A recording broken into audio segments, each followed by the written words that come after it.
Hello everyone. In this video, we're going to go just through an overview of Unit 1 of IB Diploma Business Management, Introduction to Business Management. What I have here on the screen is the competency checklist that I provide to my students. And if you want to use it for yourself, you'll find it in the comments section below. You can follow the link and you can make a copy, use it as you wish. So let's get started. The checklist is broken into sections based on the sections of the unit. These are drawn directly from the business management syllabus, which your teacher should have provided to you, and which you should really follow and make sure that you've ticked off everything as you go. We have the area of competency, the assessment objective that should be covered for that competency. And what we have here are some checkboxes which you can use if you wish. One to say that you've covered it in your lessons and one that you've reviewed it. Checklists are quite a powerful tool. It helps you to organize ideas in your mind. And it's really an effective way to make sure you don't miss anything. Or if you do miss it, you know you've missed it and you can come back. So starting with 1.1, what is business?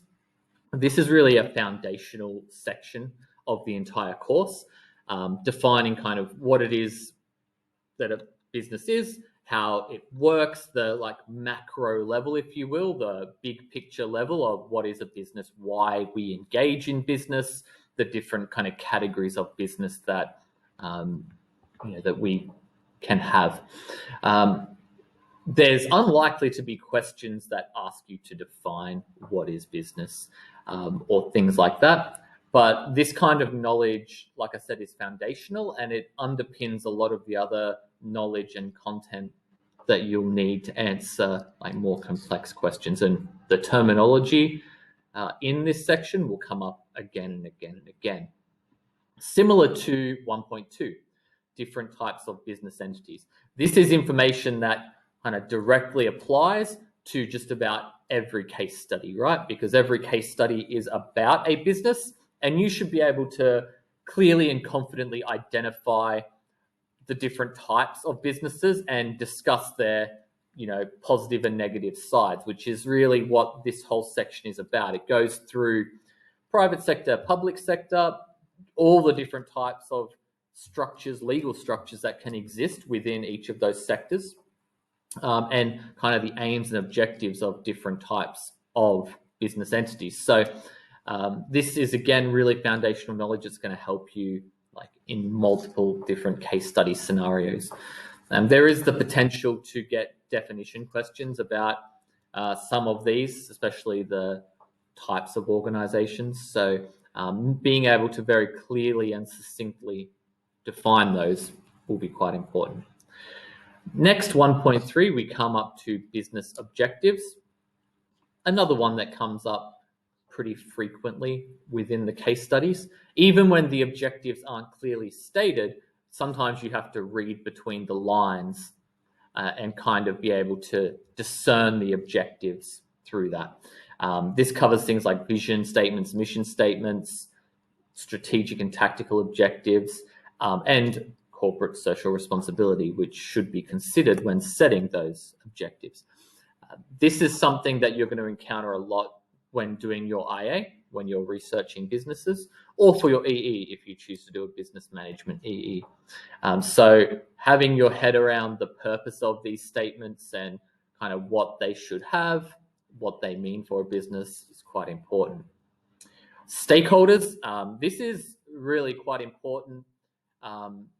Foundational knowledge, again, the whole unit is foundational knowledge. This talks about essentially the different people who have a stake or an interest in a business and how they can come into conflict. This is a recurring theme throughout the entire course where we have to consider different stakeholder perspectives, especially when you're doing those AO3 questions, 10-mark questions, structured like essays. You often have to consider different perspectives. So having a solid grasp on the types of different perspectives that exist is really the purpose of 1.4. 1.5, growth and evolution, is about how and why businesses grow, and the methods they can use to grow, the positives and negatives of those different methods. This is useful again for those higher order questions, those essay length questions. And there is some key terminology in here, which when we get to it, is really important to know the difference. There's a few really common kind of confusions there, things like joint ventures versus strategic alliances and mergers and acquisitions versus takeovers.